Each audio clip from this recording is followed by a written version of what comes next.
Okay, now that we have our slip knot done, we're going to do a chain, and I'm just going to do a super long chain because I need one for this art installation that I'm working on.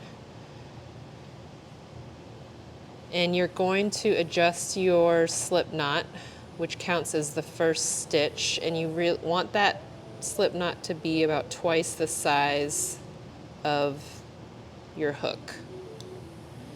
And then you're going to take your yarn, drape it over your hook, and then pull the loop through. I'm going to do that again. You're going to take your yarn, drape it over the hook from back to front, and then pull it through. So the front of your chain should look like this, kind of looks like a teardrop, and then the back of the chain looks like that. Here's another view of me doing a really long chain. And here you can see how I tension the yarn.